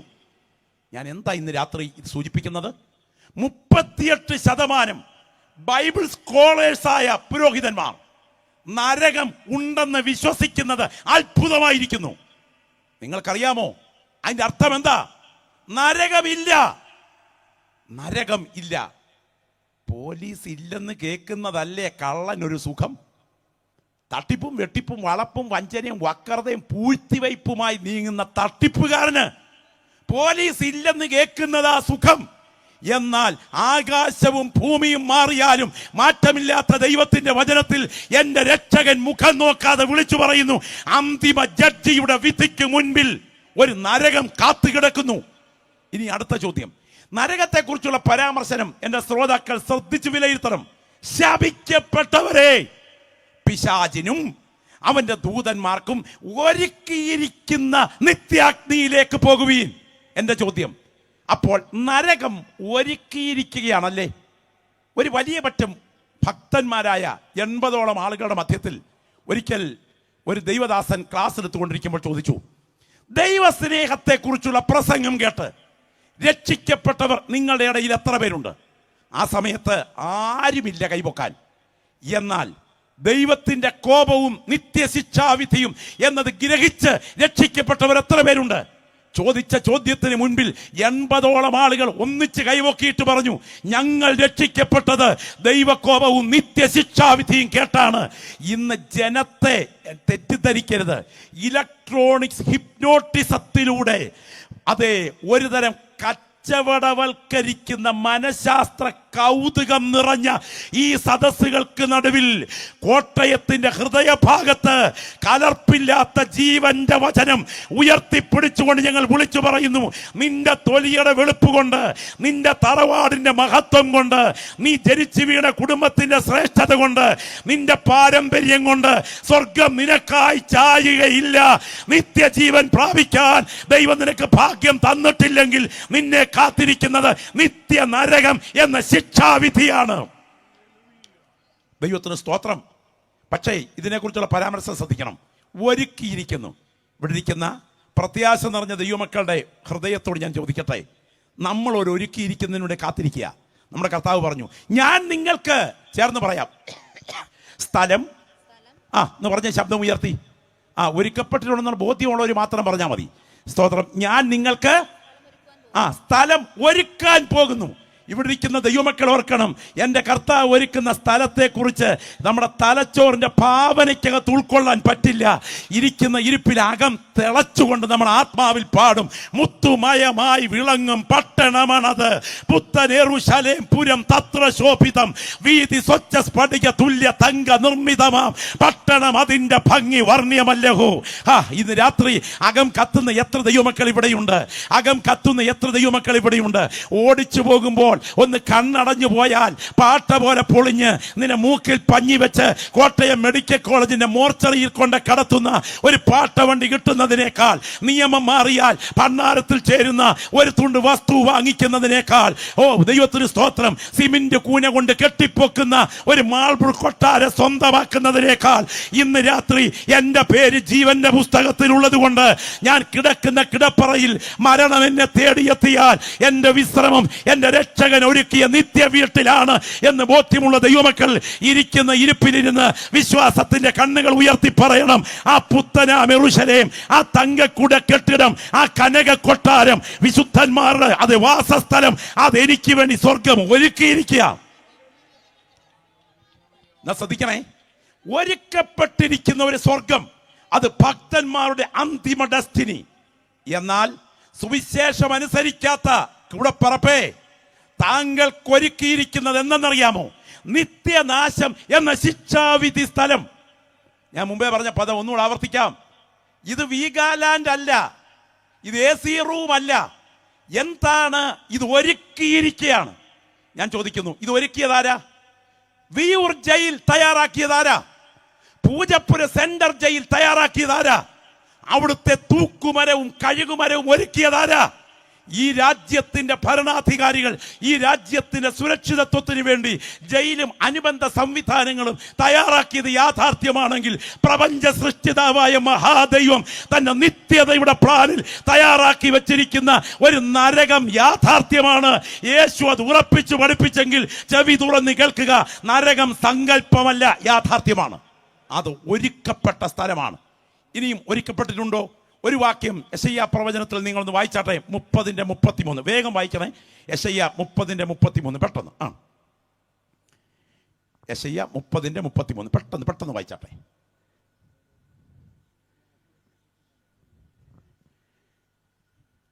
ഇത്രയും സമയം എടുക്കോ? വേഗം. പണ്ട് തന്നെ ഒരു ദഹനസ്ഥലം ഒരുക്കിയിട്ടുണ്ടല്ലോ. അത് രാജാവിനായിട്ടും ഒരുക്കിയിരിക്കുന്നു. അങ്ങനെയാണെങ്കിൽ സ്വർഗം ഒരു ഭക്തന്റെ അന്തിമ ഡെസ്റ്റിനേഷൻ ആയിരിക്കുന്നത് പോലെ തന്നെ നരകം എന്ന സ്ഥലം ദൈവത്തിന്റെ ഡിസൈനിലുള്ളതാണ്. ദൈവത്തിന് സ്തോത്രം. കരമൊന്ന് ഉയർത്തി ദൈവത്തെ സ്തോത്രം ചെയ്ത് മഹത്വപ്പെടുത്തിക്കാട്ടെ. ഇത് കേൾക്കുന്ന സമയത്ത് ചിലരെ സംബന്ധിച്ചിടത്തോളം ഇരിക്കുന്ന ഇരിപ്പിൽ വല്ലാത്ത അസ്വസ്ഥത ചില മുഖങ്ങളിൽ ഞാൻ കാണുന്നു. സ്തോത്രം. ഞാൻ ഇന്ന് രാത്രി പറയട്ടെ, ചിലരുടെയൊക്കെ ഇരിപ്പ് കണ്ടാൽ അടുത്ത കാലത്തെങ്ങും ഇവിടെ നിന്നും പോകുകയെന്നുള്ള മട്ടില്ല ഇരിപ്പ്. സ്തോത്രം അല്ലേ? ഇടത്തിരിക്കുന്നവനും പോക്കാം, വലത്തിരിക്കുന്നവനും പോക്കാം, മുന്നിലും പുറകിലിരിക്കുന്നവനും പോക്കാം. ഞാൻ മാത്രം ചിരഞ്ജീവിയായിട്ട് ഇവിടെ കാണും. എൻ്റെ കൂടെ പറപ്പേ, നമ്മളാരും നൂറ്റാണ്ടുകൾ നിൽക്കുന്ന കരിവേലകമല്ല, നിമിഷം കൊണ്ട് വാടി വീഴുന്ന പുൽത്തണ്ടിലെ പുഷ്പക്കൊടി മാത്രമാണ്.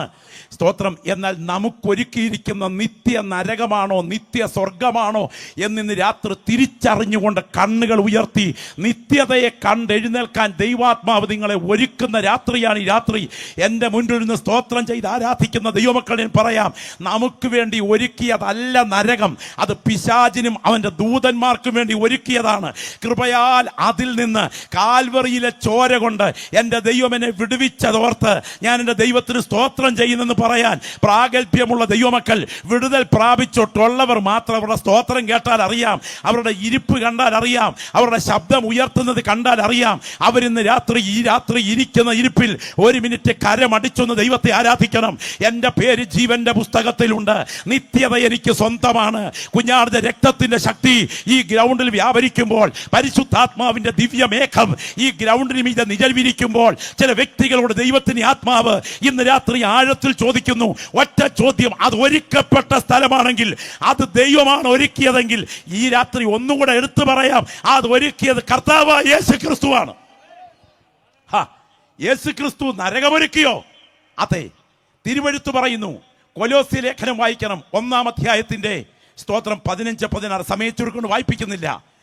ദൃശ്യമായതും അദൃശ്യമായതും, സിംഹാസനങ്ങളാകട്ടെ, വാഴ്ചകളാകട്ടെ, കർത്തൃത്വങ്ങളാകട്ടെ, സകലതും അവൻ മുഖാന്തരം സൃഷ്ടിക്കപ്പെട്ടും അവനായി സൃഷ്ടിക്കപ്പെട്ടും ഇരിക്കുന്നെങ്കിൽ, ഈ കാണുന്ന ദൃശ്യപ്രപഞ്ചം എൻ്റെ കർത്താവിൻ്റെ പ്ലാനിൻ്റെ ഭാഗമാണെങ്കിൽ, നരകം ഒരുക്കിയതും എൻ്റെ കർത്താവ് തന്നെയാണ്.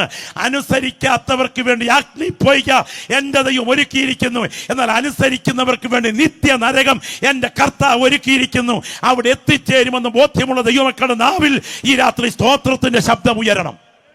ഞാൻ പറയട്ടെ, നരകം ദൈവം ഒരുക്കിയിരിക്കുന്നു എന്നത് സത്യമാണെങ്കിൽ, സ്വർഗത്തിന്റെ പ്രതിനിധികൾ സ്വർഗത്തിൽ എത്തുന്നവരാരായിരിക്കും? ഒരു വാക്യം നിങ്ങൾ ശ്രദ്ധിക്കണം. കൊലോസ്യ റോമാലേഖനം 9:22 വാക്യം വളരെ ശ്രദ്ധിച്ചു വായിക്കണം. എങ്കിലും ഞാനതൊന്ന് റെഫർ ചെയ്ത് മാത്രം മുൻപോട്ട് പോവുകയാണ്. ദൈവം തൻ്റെ കോപം വെളിപ്പെടുത്തുവാനും തൻ്റെ ശക്തി വെളിപ്പെടുത്തുവാനും ഒരുപറ്റം ആളുകളെ കോപത്തിനായി തിരഞ്ഞെടുത്തിരിക്കുന്നു, ഒരുപറ്റം ആളുകളെ തൻ്റെ ശക്തിക്കായി തിരഞ്ഞെടുത്തിരിക്കുന്നു. എന്താ അവിടുത്തെ സ്നേഹം വെളിപ്പെടുത്തുന്ന കരുണാപാത്രങ്ങൾ? രക്ഷിക്കപ്പെട്ട സകല ദൈവമക്കൾ കരങ്ങളൊന്ന് ഉയർത്തിപ്പിടിച്ചേ. സ്തോത്രം. രക്ഷിക്കപ്പെട്ട സകല ദൈവമക്കൾ കരങ്ങളൊന്ന് ഉയർത്തിപ്പിടിച്ചേ. രക്ഷിക്കപ്പെട്ടെന്ന് ബോധ്യമുള്ള ദൈവമക്കളുടെ കരമുയർത്തൽ കണ്ടാൽ അറിയാം കേട്ടോ. രക്ഷിക്കപ്പെട്ടവരുടെ കരമുയർത്തൽ കാക്കൈ, അരക്കൈ, മുക്കാക്കൈ വെട്ടി വെട്ടി പൊങ്ങുകല്ല. അവരുടെ കരമുയരും, തന്നെ ഉയരും. നിന്റെ മേൽ ദൈവം വെളിപ്പെടുത്താൻ ആഗ്രഹിച്ചത് തൻ്റെ കോപമല്ല, തൻ്റെ സ്നേഹമാണ്. തൻ്റെ സ്നേഹമാണ് നിന്നിൽ സ്വർഗം വെളിപ്പെടുത്തിയിരിക്കുന്നത്. നന്നായി പാടുന്ന പാട്ടുകാർ തൊട്ട് മുൻപേ വേദി ഉണ്ടായിരുന്നു. അവർക്കത് വെളിപ്പെടുത്താൻ ഒരു സദസ് ആവശ്യമുണ്ട്. നന്നായിട്ട് കൽപ്പണിയിലൂടെ രൂപമുണ്ടാക്കുന്ന വിദഗ്ധരായ മൈക്കലാഞ്ചലോയെ പോലെയുള്ള വിദഗ്ധ ശില്പികളുണ്ട്. അവർക്കതിന് മാർബിളോ കല്ലോ ആവശ്യമാണ്. നന്നായി ചിത്രം വരയ്ക്കുന്ന ചിത്രകാരന്മാരുണ്ട്. അവർക്കതിനൊരു ക്യാൻവാസ് ആവശ്യമാണ്. സദസ്സില്ലാതെ പാട്ടിന്റെ മനോഹാരിത മുഴങ്ങത്തില്ലെങ്കിൽ, ദൈവത്തിന് അത് കേൾക്കാൻ സുഖമുള്ള സദസ്സ് വേണമെങ്കിൽ, അതെ, നല്ല വിദഗ്ധനായ കൽപ്പണിക്കാരന് അവന്റെ ശില്പപണി വെളിപ്പെടുത്താൻ ഒരു കൽത്തുണ്ട് വേണമെങ്കിൽ, മനോഹരമായ ചിത്രകാരന് തൻ്റെ ചിത്രം വരയ്ക്കാൻ ഒരു ക്യാൻവാസ് വേണമെങ്കിൽ, നിത്യതയ്ക്കായി ഒരുപറ്റം ആളുകളെ ദൈവസ്നേഹം പ്രദർശിപ്പിക്കാൻ എൻ്റെ ദൈവം തയ്യാറാക്കിയ ക്യാൻവാസാണ് ഈ സാധുവായ ഞാനെന്ന് ബോധ്യമുള്ള ദൈവമക്കൾ കൈകെട്ടിയിരുന്ന് ഉറങ്ങരുത്. ഇന്ന് രാത്രി ഇരിക്കുന്ന ഇരിപ്പിലിരുന്ന് സ്വർഗം എനിക്ക് വേണ്ടി ഒരുക്കിയ ആ നിത്യതയുടെ ദർശനം ഓർത്താൽ എനിക്ക് മൗനമായി ഇരിക്കാൻ കഴിയുകയില്ല. സാധുവായി എന്നെ നിത്യതയ്ക്ക് അർഹനാക്കാൻ എൻ്റെ ദൈവം സ്നേഹം പകർന്ന പാത്രമാണ്. പ്രാർത്ഥിക്കുന്ന നീയെങ്കിൽ നിന്നിൽ വെളിപ്പെട്ടത് ദൈവ കോപമല്ല, നിന്നിൽ വെളിപ്പെട്ടത് ദൈവ സ്നേഹമാണ്. എന്നാൽ തിരിച്ചറിയണേ, സ്നേഹം വെളിപ്പെടുത്തുന്നതിന് ക്യാൻവാസിൽ ചിത്രം പോലെ കോപം വെളിപ്പെടുത്താൻ ചില മീഡിയങ്ങളുണ്ട്. നിങ്ങൾക്കറിയാമോ, ഏറ്റവും നീചന്മാരായ ഭരണാധികാരികളുടെ ചരിത്രം പഠിച്ചാൽ അവരുടെ കോപം വെളിപ്പെടുത്തിയ രംഗങ്ങളുണ്ട്. നീറോയാണ് ചരിത്രത്തിൽ ഞാൻ വായിച്ചതിൽ വെച്ചും ഏറ്റവും നീചനായ ഒരു ഭരണാധികാരി. സ്വന്തം ഭാര്യയെ സ്വന്തം കൈകൊണ്ട് ഞെക്കിക്കൊന്നു, സ്വന്തം അമ്മയെ സ്വന്തം കൈകൊണ്ട് കൈമുറുക്കിക്കൊന്നു. എന്തിന്? സ്തോത്രം. വിവസ്ത്രനായി കുതിരപ്പുറത്ത് കയറി ക്രൈസ്തവരെ മെഴുകുശീല ചുറ്റി റോമൻ കൊട്ടാരത്തിന്റെ മുൻപിലെ തോട്ടത്തിൽ നിർത്തിയതിനു ശേഷം എല്ലാവരെയും തീ കത്തിച്ച് അവരുടെ ശരീരം പിടയ്ക്കുമ്പോൾ അതിന് നടുവിലൂടെ കയറി ഇറങ്ങി അട്ടഹസിക്കുമായിരുന്നു. അയാളുടെ കോപം വെളിപ്പെടുത്തുകയാണ്. അടകല്ലിലേക്ക് തല കയറ്റി വെച്ച് കൂടം കൊണ്ട് തല തല്ലി പൊട്ടിക്കുമ്പോൾ അയാൾ നീറോ കോപം വെളിപ്പെടുത്തുകയാണ്. ഇനിയും ഹിറ്റ്ലറിനെ നിങ്ങൾക്കറിയാമോ? ഹിറ്റ്ലർ യഹൂദ ജനതയെ കൂട്ടക്കുരുതി ചെയ്ത ആ നരാധമൻ സ്വന്തം ഭാര്യ ഇവാൻ ബ്രൗണിനോടുകൂടെ ഭൂഗർഭ ബങ്കറിൽ പെട്രോളിൽ തയ്യാറാക്കി വെച്ച പ്ലാനിൽ ആത്മഹത്യ ചെയ്ത ബോഡി കത്തിച്ചു കളഞ്ഞില്ലേ? ആ മനുഷ്യൻ യഹൂദന്മാരോട് ചെയ്ത ക്രൂരത കോപം വെളിപ്പെടുത്തുകയായിരുന്നു. നിങ്ങൾക്കറിയാമോ, ബാബിലോൺ രാജാവായ നെബൂഖദ്നേസർ ചൂളയുടെ ചൂട് മുട്ടുമടക്കാൻ തയ്യാറല്ലാതെ എബ്രായ ബാലന്മാർ നിൽക്കുമ്പോൾ 7 മടങ്ങ് വർദ്ധിപ്പിച്ചു. കാര്യം, മഹാരാജാവിന്റെ കോപം ചൂളയുടെ ചൂട് കത്തുമ്പോൾ വെളിപ്പെടുകയായിരുന്നു. എന്നാൽ ഞാനീ പ്രസംഗിക്കുന്നത് ഹിറ്റ്ലറിന്റെ കോപമല്ല, ഞാനീ പ്രസംഗിക്കുന്നത്, ദൈവത്തിന് സ്തോത്രം, അതെ, മറ്റൊരു ഭരണാധികാരിയുടെ കോപമല്ല. ഞാനീ പ്രസംഗിക്കുന്നത് നിത്യതയുടെ ഭരണാധികാരിയായ ഞാൻ പ്രസംഗിക്കുന്ന മഹാദൈവത്തിന്റെ കോപമാണ്. ആ കോപം വെളിപ്പെടുത്താൻ അവന്റെ ന്യായവിധിയുടെ ചൂളയുടെ ചൂട് 7 മടങ്ങാക്കി വർദ്ധിപ്പിക്കും. അതിന്റെ പേരാണ് നിത്യ നരകം. എൻ്റെ വാത്സല്യ സഹോദരങ്ങളെ, ഞാൻ ഈ രാത്രി ചോദിക്കട്ടെ, ആ നിത്യ നരകം യാഥാർത്ഥ്യമാണോ? ആ നിത്യനരകം യാഥാർത്ഥ്യമാണോ? ശരീരരഹിതമായി ആത്മാക്കൾക്ക് നിലനിൽപ്പുണ്ടോ?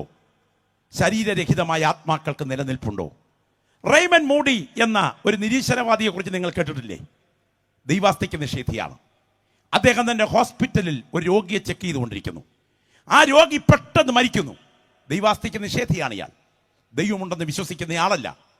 പെട്ടെന്ന് ഇയാളിൻ്റെ ബോഡി മൂക്കിൽ പഞ്ഞി കുത്തി തിരികി, ചെവിയിൽ പഞ്ഞി നിറച്ച്, ശരീരം സ്പിരിറ്റ് കൊണ്ട് തുടച്ച് ഫ്യൂണറൽ ഹോമിലേക്ക് കൊടുത്തുവിടാൻ ഒരുക്കുന്ന ഡ്രസ് റൂമിലേക്ക് മാറ്റി.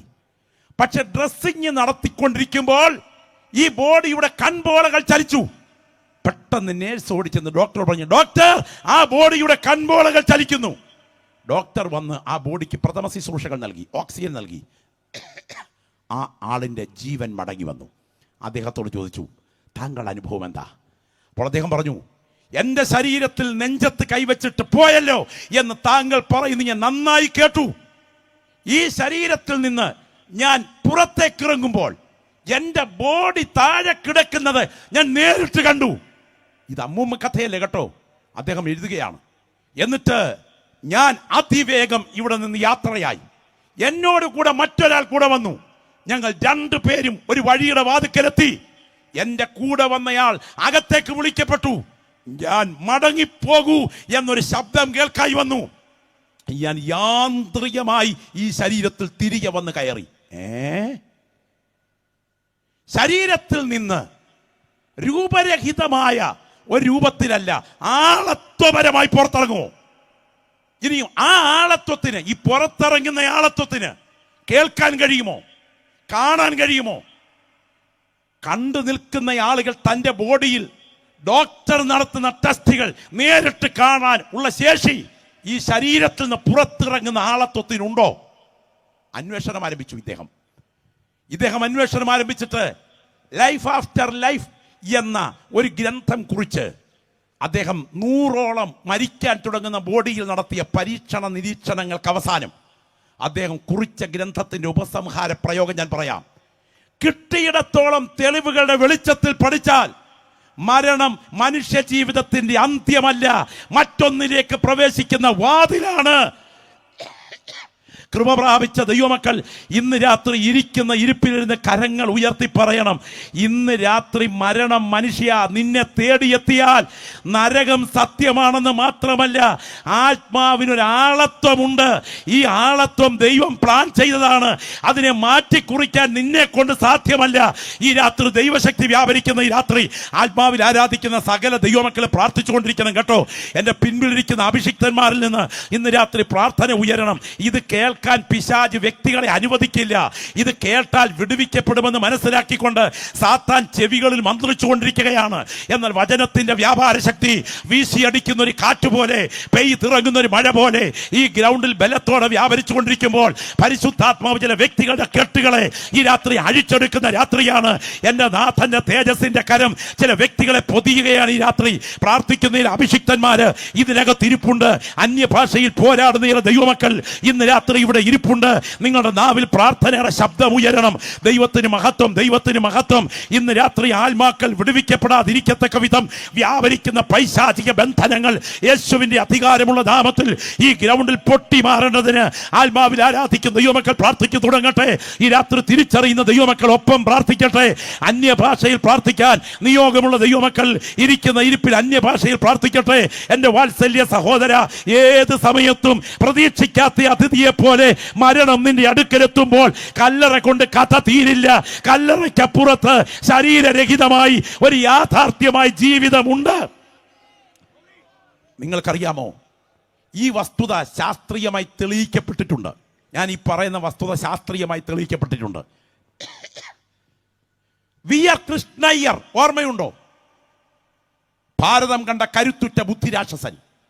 മലയാള മനോരമയിൽ മരണാനന്തരം എന്ന വിഷയത്തെക്കുറിച്ച് താൻ കുറിച്ച കുറിപ്പിന്റെ ഒടുവിൽ താൻ എഴുതി വെച്ച വാക്കുകൾ ഇങ്ങനെയാണ്: എൻ്റെ ഭാര്യയുടെ മരണം വരെ ഞാനൊരു നിരീശ്വരവാദി, എൻ്റെ ഭാര്യയുടെ മരണാനന്തരം ഞാനൊരു ഈശ്വര വിശ്വാസി. കിട്ടിയിടത്തോളം തെളിവുകളുടെ വെളിച്ചത്തിൽ പഠിച്ചാൽ ബൈബിൾ പറയുന്നത് യാഥാർത്ഥ്യം ഉൾക്കൊണ്ടുകൊണ്ട് തന്നെ അടിവരയിട്ട് പറയുന്നു, മരണാനന്തരം ആത്മാക്കൾക്ക് നിലനിൽപ്പുണ്ട്. ഇവിടെയാണ് ഞാനൊരു വസ്തുത മനസ്സിലാക്കാൻ ആഗ്രഹിക്കുന്നത്. മരണത്തിന് ശേഷം ഈ ശരീരരഹിതമായ ആളത്വം ചെല്ലാൻ പോകുന്ന സ്ഥലത്ത് നിന്ന് മാറ്റിക്കുറിക്കാൻ പറ്റുമോ? നിങ്ങൾക്കറിയാമോ? ഇത് മാറ്റിക്കുറിക്കാൻ പറ്റുന്ന സ്ഥലമല്ല, ഇത് ഫിക്സഡ് സ്ഥലമാണ്. സ്തോത്രം. ധനവാന്റെയും ലാസറിന്റെയും സംഭവ കഥ സത്യമാണെന്ന് വിശ്വസിക്കുന്നവർ കരമൊന്ന് ഉയർത്തി സ്തോത്രം പറഞ്ഞാട്ടെ. ഒന്നുകൂടെ ശബ്ദം ഉയർത്തി, ഒന്ന് കരം ഉയർത്തി സ്തോത്രം പറഞ്ഞേ.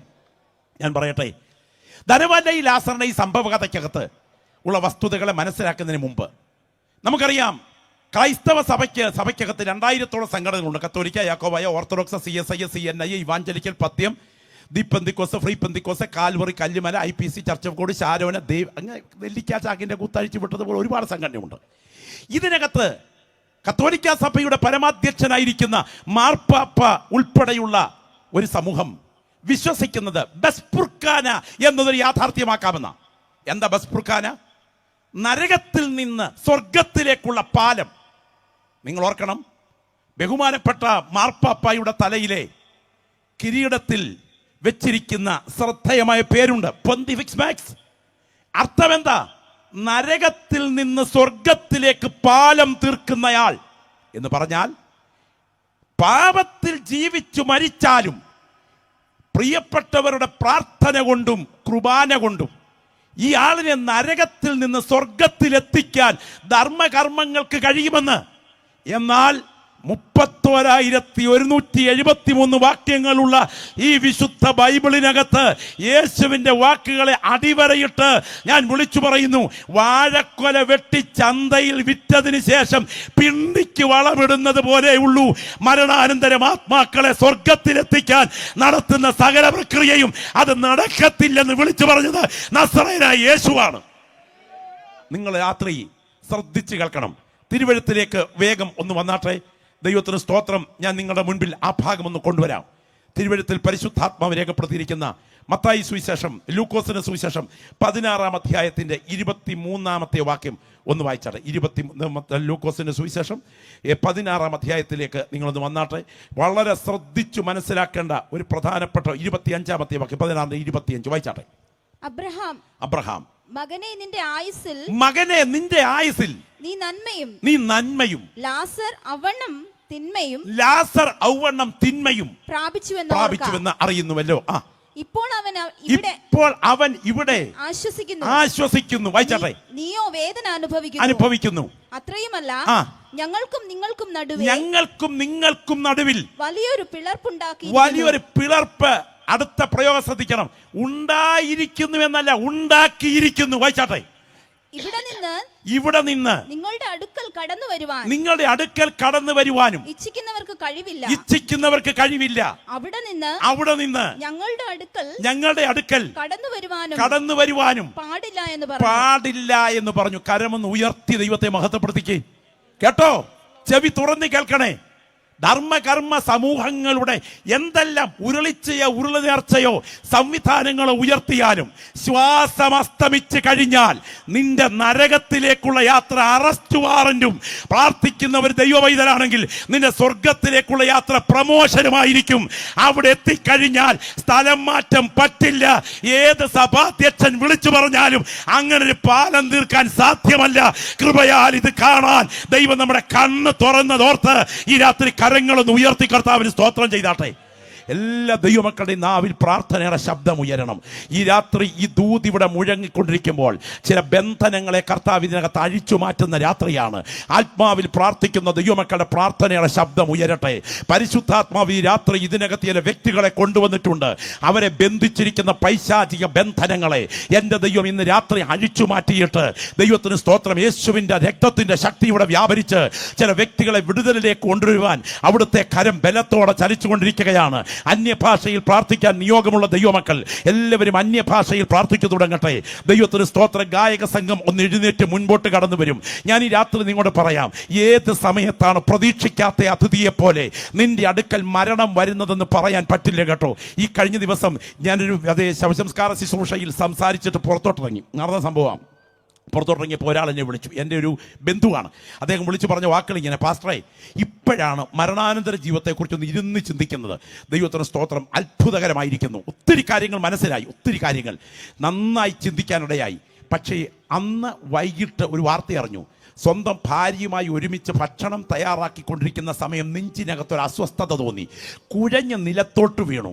പെട്ടെന്ന് ഇദ്ദേഹത്തെ ഒരു സംഘം കാർഡിയാക് ഡോക്ടേഴ്സിൻ്റെ നടുക്കെത്തിച്ചു.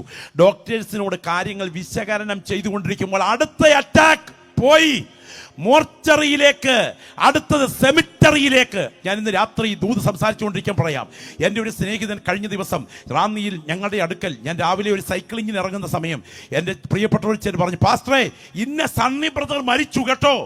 ഞാൻ അദ്ദേഹത്തോട് ചോദിച്ചു, ഇന്നലെ വൈകിട്ട് ഞങ്ങൾ തമ്മിൽ കണ്ടതാണല്ലോ, സംസാരിച്ചതാണല്ലോ. പറഞ്ഞു, രാവിലെ എഴുന്നേറ്റ് കുടുംബ പ്രാർത്ഥനയ്ക്കിരുന്നു. എന്നിട്ട് ഭാര്യയോട് പ്രാർത്ഥിക്കാൻ പറഞ്ഞു. താനും പ്രാർത്ഥിച്ചു. ഭാര്യയോട് ചായ എടുത്തുകൊണ്ടുവരാൻ പറഞ്ഞിട്ട് ടാപ്പ് ചെയ്യാൻ കുറച്ച് മരമുണ്ടായിരുന്നു. അങ്ങോട്ട് ഇറങ്ങാൻ വേണ്ടി കൂടയും കത്തിയും എടുത്തു വെച്ചതിന് ശേഷം വീടിൻ്റെ മുൻപിലത്തെ സിറ്റ് ഔട്ടിലുള്ള സോഫയിലേക്ക് പകുതി ചാരി ഒന്ന് കിടന്നതാണ്. ഭാര്യ ചായയുമായി വന്ന് കുലുക്കി വിളിച്ചപ്പോൾ അടിമുടി വെട്ടി വിറച്ച് വിയർത്ത് കിടക്കുക. നോക്കിയപ്പോൾ തണുത്തു കഴിഞ്ഞു. നേഴ്സായിരുന്ന ഭാര്യ നാടി പിടിച്ച് നോക്കിയപ്പോൾ പോയി കഴിഞ്ഞു. ഞാൻ ഇന്ന് രാത്രി പറയട്ടെ, തിരിഞ്ഞൊന്ന് ചിന്തിക്കാൻ കഴിയാതെ ആള് ഈ മണ്ണ് വിട്ടു പോയി. ഈ ദൂത് ഇന്ന് രാത്രിയിൽ നിങ്ങളുടെ നേരെ മുഴങ്ങുമ്പോൾ മരണം എന്ന വാതിലിലൂടെ ശരീരരഹിതമായ ആത്മാവ് പറുദീസയിലേക്ക് യാത്ര ചെയ്യുമോ, നരകത്തിയിലേക്ക് യാത്ര ചെയ്യുമോ? വചനത്തിൽ ഇങ്ങനൊരു വാക്യമുണ്ട്, സ്തോത്രം, നിന്റെ കൈ നിനക്കിടർച്ച വരുത്തുന്നുവെങ്കിൽ വെട്ടിയെടുത്തെറിഞ്ഞു കളക. നിന്റെ കണ്ണ് നിനക്കിടർച്ച വരുത്തുന്നെങ്കിൽ ചുഴന്നെടുത്തെറിഞ്ഞു കളക. അവയവങ്ങൾ ഉള്ളവനായി നരകത്തിൽ പോകുന്നതിനേക്കാൾ ബലഹീനനായി സ്വർഗത്തിൽ കടക്കുന്നത് നിനക്ക് നല്ലത്. അവിടുത്തെ തീ കെടുകയില്ല, അവിടുത്തെ പുഴു ചാകുകയില്ല. അവിടെ എല്ലാവരും തീ കൊണ്ട് ഉപ്പിടും കേട്ടോ. പ്ലാൻ ചെയ്തിരിക്കുന്ന സ്ഥലത്ത് വീഗാലാൻഡ് അല്ലെന്ന് ഞാൻ പറഞ്ഞില്ലേ? ഞാൻ ചോദിക്കട്ടെ, മത്തി ഉപ്പ് ഊറയ്ക്കിടുന്നത് കണ്ടിട്ടുള്ളവർ എത്ര പേരുണ്ട്? കൈയൊന്ന് ഉയർത്തിക്കും. മത്തി ഊറയ്ക്കിടുന്നത് അല്ലെങ്കിൽ മീൻ ഊറയ്ക്കിടുന്നത് എങ്ങനെയാ?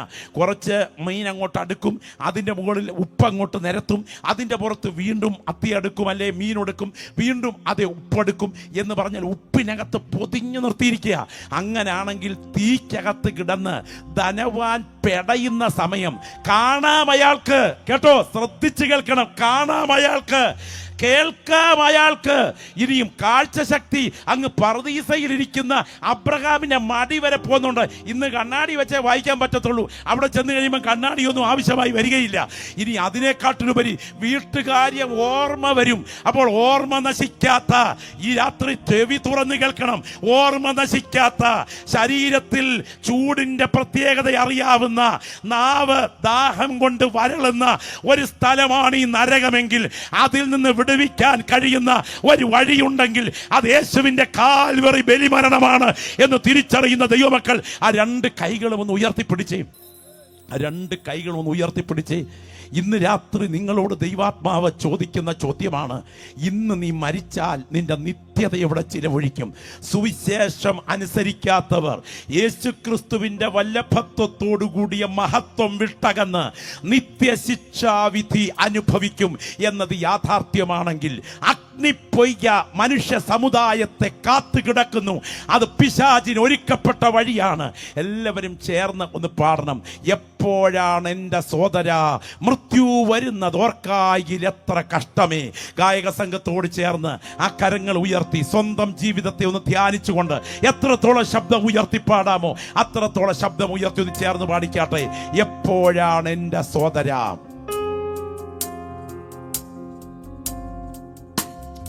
എപ്പോഴാണ് എന്റെ സോദരാ, ശബ്ദമുയർത്തി മൃത്യു വരുന്നതോർക്കായിലെന്തു കഷ്ടമേ, എപ്പോഴാണെന്റെ സോദരാ മൃത്യുക്കായിലെന്തു കഷ്ടമേ, ഇപ്പാലിൽ നിൻ ജനങ്ങൾക്കോ തൃപ്തിയില്ലാത്ത ലോകത്തെ പോൽ ജീവിച്ചിട്ട്, ഇപ്പാരിൽ നിൻ ജനങ്ങൾക്കോ തൃപ്തിയില്ലാത്ത ലോകത്തെ പോൽ ജീവിച്ചിട്ട്, ദൂരവെയല്ല മരണം എന്നാർക്കറിയാം ദേശം ഇല്ലാ സമയങ്ങൾ, ദൂരവെയല്ല മരണം എന്നാർക്കറിയാം ദേശം ഇല്ലാ സമയങ്ങൾ, രാജാക്കന്മാർ വലിയ ധീരന്മാരായവരും, രാജാക്കന്മാർ വലിയ ധീരന്മാരായവരും, തീരെ സാധുക്കളും ഈ ലോകം വെടിഞ്ഞു പോകും, തീരെ സാധുക്കളും ഈ ലോകം വെടിഞ്ഞു പോകും, എപ്പോഴാണെന്റെ സോദരാ. ഇന്ന് രാത്രി പാട്ട് കൂടുതൽ ചിലർക്ക് പരിചയമില്ലാത്തത് കൊണ്ടും ഞാൻ ഈ രാത്രി ആ കരങ്ങളൊന്ന് ഉയർത്തിപ്പിടിച്ച് നിങ്ങളെല്ലാവരെയും പ്രാർത്ഥനയ്ക്കായി ഒരു നിമിഷം ക്ഷണിക്കുകയാണ്. എല്ലാവരും ആ കരമൊന്ന് ഉയർത്തിപ്പിടിച്ചാട്ടെ.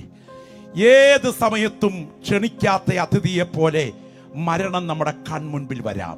എന്നാൽ ഈ രാത്രി എൻ്റെ പേർ ജീവന്റെ പുസ്തകത്തിൽ കുറിക്കണേ, നിത്യ നരകം എനിക്ക് ഒഴിവാകണേ എന്ന് പ്രാർത്ഥിക്കുന്ന ദൈവമക്കൾ എല്ലാവരും ദൈവസ്ഥൽ ഒരുമിച്ച് എഴുന്നേറ്റാട്ടെ. എല്ലാ സഹോദരങ്ങളും അല്പ മിനിറ്റുകളൊന്ന് സ്തോത്രം ചെയ്ത് പ്രാർത്ഥിച്ചാട്ടെ. എല്ലാ നാവിൽ നിന്നും ആ രണ്ട് കരങ്ങളും ഉയർത്തിപ്പിടിച്ചുകൊണ്ട് ശബ്ദമുയർത്തി ചില മിനിറ്റുകൾ ചില പാട്ടുകൾ കൂടെ പാടണമെന്ന് ആഗ്രഹമുണ്ടെങ്കിലും പരിചയമില്ലാത്തത് കൊണ്ട് ഞാൻ ഈ രാത്രി ഈ ശുശ്രൂഷ അവസാനിപ്പിക്കാൻ ആഗ്രഹിക്കുകയാണ്. ആ രണ്ട് കരങ്ങൾ കർത്താവിങ്കിലേക്ക് ഒന്ന് ഉയർത്തിപ്പിടിച്ച് എല്ലാ ദൈവമക്കളും ശബ്ദമുയർത്തി ഒന്ന് സ്തോത്രം ചെയ്തേ. എല്ലാ നാവിൽ നിന്നും പ്രാർത്ഥന ശബ്ദം ഉയരട്ടെ. യേശുവിന്റെ നാമത്തിൽ എൻ്റെ ചുറ്റും നിൽക്കുന്ന ദൈവദാസന്മാര് നിൽക്കുന്ന നിൽപ്പിൽ ആത്മാവിൽ നിന്ന് പ്രാർത്ഥിച്ചു തുടങ്ങണം. ഒരു അസാധാരണ ദൈവപ്രവൃത്തിയുടെ കരം ഈ രാത്രി ഇവിടെ ചലിക്കും. ഇരുട്ടിന്റെ ശക്തികളെ ബന്ധിച്ചിരിക്കുന്ന അത് ആത്മമണ്ഡലത്തിൽ കെട്ടിവെച്ചിരിക്കുന്ന ഇന്ന് രാത്രി സ്വതന്ത്രമാകും. ഈ രാത്രി പ്രാർത്ഥന നടന്നുകൊണ്ടിരിക്കുമ്പോൾ കർത്താവ് ചില വ്യക്തികളുടെ മേൽ കെട്ടിവെച്ചിരിക്കുന്ന കെട്ടിനെ അഴിക്കും. ഞങ്ങൾ ഇവിടെ കൈവച്ച് പ്രാർത്ഥിക്കാതെ തന്നെ ഇന്ന് രാത്രി കർത്താവ് ചില വ്യക്തികളുടെ ഹൃദയങ്ങളെ തൊടുന്ന രാത്രിയായിരിക്കും.